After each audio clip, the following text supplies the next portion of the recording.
Hello all, welcome to Mysore max. ఎలా ఉన్నారు? ఇప్పుడే ఎన్టీఆర్ అండ్ నీల్ కాంబినేషన్లో వచ్చిన డ్రాగన్ గ్లిమ్స్ అయితే చూశాను. ఒకటే మాట, క్రేజీ అనిపించింది. సీరియస్లీ ఆ వరల్డ్ బిల్డింగ్, ఆ బీజిఎం, ఎన్టీఆర్ గారి షార్ట్స్, మధ్యలో వచ్చిన క్యారెక్టర్స్ అవన్నీ చూసి చాలా క్రేజీ అనిపించింది. And pure international standard glimpse ఇదైతే. ఎన్టీఆర్ గారు కొన్ని సీన్స్ లో he's really breathing fire. Especially ఆ లాస్ట్ షాట్ మీరు ఏదైతే చూస్తే అక్కడ ఒక డ్రాగన్ బ్రీత్ తీసుకున్నట్టు అనిపిస్తుంది. ఆ రేంజ్ లో ఉంది ఆ క్లైమాక్స్ షాట్ అయితే. అండ్ ఎన్టీఆర్ గారికి ఇలాంటి సినిమా పడాలబ్బా. ఒక దేవరాలో ఏదైతే మిస్ అయిందో, వార్ 2లో ఏదైతే మిస్ అయిందో, అవన్నీ ఈ సినిమాలో ఉన్నట్టు ఖచ్చితంగా కనిపిస్తున్నాయి. నీల్ లాంటి ఒక డైరెక్టర్కి ఎన్టీఆర్ లాంటి ఒక టెర్రిఫిక్ యాక్టర్ దొరికితే ఖచ్చితంగా పేకాడేస్తారు. గ్లిమ్స్ లో మనకు అదే కనిపించింది. ఇంతకీ ఈ గ్లిమ్స్ మీకు ఎలా అనిపించిందో కింద కామెంట్స్ లో చెప్పండి. ఈచ్ అండ్ ఎవ్రీ కామెంట్ చదువుతాను, రెస్పాండ్ అవుతాను. Let's share our perspectives. And ఇలాంటి వీడియోస్ మరెన్నో చూడాలనుకుంటే మన ఛానల్ ని సబ్స్క్రైబ్ చేసుకోండి. వీడియోస్ చూస్తున్నారు కానీ చాలా మంది సబ్స్క్రైబ్ చేసుకోకుండా వెళ్ళిపోతున్నారు. సబ్స్క్రైబ్ చేసుకోండి, బెల్ ఐకాన్ మీద క్లిక్ చేయండి. అండ్ గ్లిమ్స్ ఓవరాల్ గా నాకు క్రేజీ అనిపించింది, కానీ నాకైతే ఒక 2 డిసప్పాయింటింగ్ విషయాలు ఉన్నాయి. అవి మెల్లగా మాట్లాడుకుందాం. ఫస్ట్ ఏం నచ్చాయి అని మాట్లాడుకుందాం. ఫస్ట్ థింగ్ ఈజ్ నీల్ గారి ప్రెజెంటేషన్. అదేంటంటే సలార్ సినిమాలో ఏదైతే జరిగిందో ఆ మిస్టేక్ని ఒక ఫీడ్బ్యాక్గా తీసుకొని ఇప్పుడు ఈ గ్లిమ్స్లో అది రెక్టిఫై చేశారు. ఆ మిస్టేక్ ఏంటంటే సలార్లో చాలా క్యారెక్టర్స్ ఉంటాయి. ఆ క్యారెక్టర్స్ని మనం డైరెక్ట్గా సినిమాలోనే చూస్తాం. మనకు ముందు ఎక్కడ ఇంట్రడ్యూస్ చేయలేదు ఆ క్యారెక్టర్స్ని. కానీ అప్పుడు వచ్చిన ఆ క్రిటిసిజం ఏదైతే ఉందో దాన్ని గుర్తుపెట్టుకొని మనం ఫస్ట్ గ్లిమ్స్ నుంచే అసలు మన సినిమా ఏంటి, ఎక్కడ జరగబోతుంది, ఎవరు ఉండబోతున్నారు, మెయిన్ క్యారెక్టర్స్ ఏంటి, అండ్ హీరో ఏం చేయబోతాడు ఆ వరల్డ్లో, ఈ క్వశ్చన్స్ అన్నిటికీ బేసిక్ ఆన్సర్ అయితే ఇచ్చేస్తారు. ఆ విషయంలో నీల్ గారిని ఖచ్చితంగా అప్రిషియేట్ చేయాలి. ఎందుకంటే జనాలకి డైరెక్ట్గా సినిమాకి వెళ్ళి చూసిన తర్వాత అక్కడ ఏం అర్థం కావట్లేదు. అన్ని క్యారెక్టర్స్ గుర్తుపెట్టుకొని, అంత స్టోరీ గుర్తుపెట్టుకొని లాస్ట్కి వచ్చేసరికి ఫస్ట్ వాచింగ్ ఎక్స్పీరియన్స్ అంత గొప్పగా ఉండట్లేదు. సెకండ్ వాచ్లో ఆ క్యారెక్టర్స్ ఎక్కుతున్నాయి, ఆ స్టోరీ ఎక్కుతుంది. అలా ఉండకూడదు. ఈసారి ఫస్ట్ వ్యూవింగ్ ఎక్స్పీరియన్స్ మాత్రం క్రేజీ ఉండాలి అని డిసైడ్ అన్నట్టున్నారు. అండ్ ఈ విషయంలో ఖచ్చితంగా అప్రిషియేట్ చేయాలి. And second thing is story is all about one plant, opium poppy. నేను ఈ గ్లిమ్స్ అయిపోగానే వెళ్ళి సెర్చ్ చేశాను, ఇది నిజంగానే ఉందా అని. వెళ్ళి గూగుల్లో చూస్తే ఈ ప్లాంట్లో హై డ్రగ్ కంటెంట్ ఉంటుంది. అండ్ ఈ డ్రగ్ కంటెంట్ ఉన్న ప్లాంట్ చుట్టూ జరిగే సినిమానే ఈ డ్రాగన్. మనం కేజీఎఫ్లో, సలార్లో ఏదైతే వరల్డ్ బిల్డింగ్ చూసామో, ఆ కొత్త వరల్డ్ చూసామో, డ్రాగన్ లో కూడా అలాంటి ఒక కొత్త వరల్డ్ ని ఇంట్రడ్యూస్ చేశారు. డ్రాగన్ లో 2 వరల్డ్స్ ఉన్నాయన్నమాట. ఒకటి ఆఫ్ఘనిస్తాన్ అండ్ ఇంకొకటి గోల్డెన్ ట్రయాంగిల్. ఈ ఓపియం పాపీ అనే ప్లాంట్ వల్ల ఈ 2 ప్లేసెస్, ఆఫ్ఘనిస్తాన్ అండ్ ఈ గోల్డెన్ ట్రయాంగిల్ ఏవైతే ఉన్నాయో వాళ్ళిద్దరి మధ్య జరిగిన కాన్సిక్వెన్సెస్, వచ్చిన ప్రాబ్లమ్స్, అండ్ వీళ్ళిద్దరి మధ్య ఆఫ్ఘనిస్తాన్ సైడ్ ఎన్టీఆర్ ఎందుకున్నాడు, అసలు తను విలనేనా, హీరోగా ఎలా మారాడు, ఇదంతా డ్రాగన్ స్టోరీలా కనిపిస్తుంది. గ్లిమ్స్ లో ఎన్టీఆర్ గారిని ఇంట్రడ్యూస్ చేసినప్పుడు assassin chief of Afghan trading company అని చూపించారు. సో ఆబ్వియస్లీ ఆయన ఆఫ్ఘనిస్తాన్ సైడే ఉంటారు. ఆఫ్ఘనిస్తాన్ సైడ్ ఎందుకున్నారు అని చెప్పి మనం సినిమాలో చూడాల్సిందే. And his character name is loser.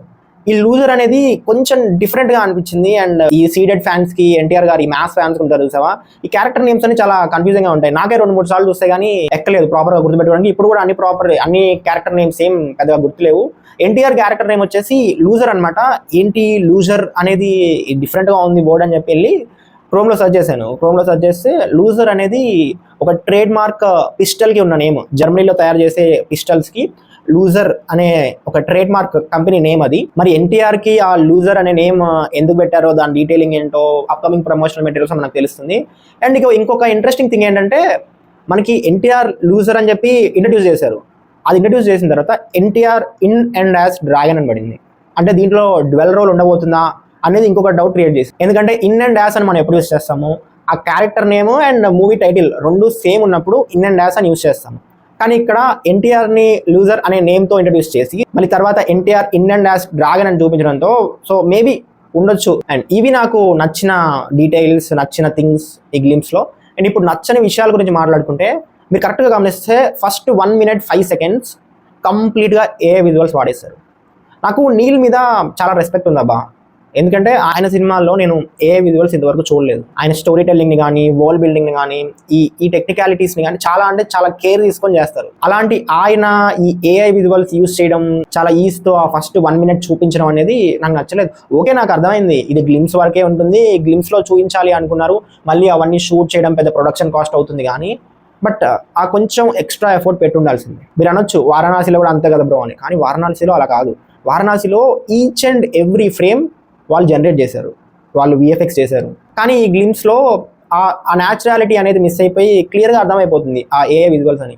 అదొక్కటి ఆ 1 minute ప్రాపర్గా షూట్ చేసి తీసుంటే చాలా బాగా అనిపించేది. And second disappointing thing is NTR గారి బాడీ బాగానే ఉంది, ఆయన స్క్రీన్ ప్రెజెన్స్ బాగానే ఉంది, ఆయన నార్మల్ డైలాగ్స్ చెప్తున్నారు. అండ్ ఆ క్లైమాక్స్ ఐ మీన్ ఆ గ్లిమ్స్ ఎండింగ్లో ఆయన బ్రీతింగ్ షాట్ ఏదైతే ఉందో అదంతా బాగానే ఉంది.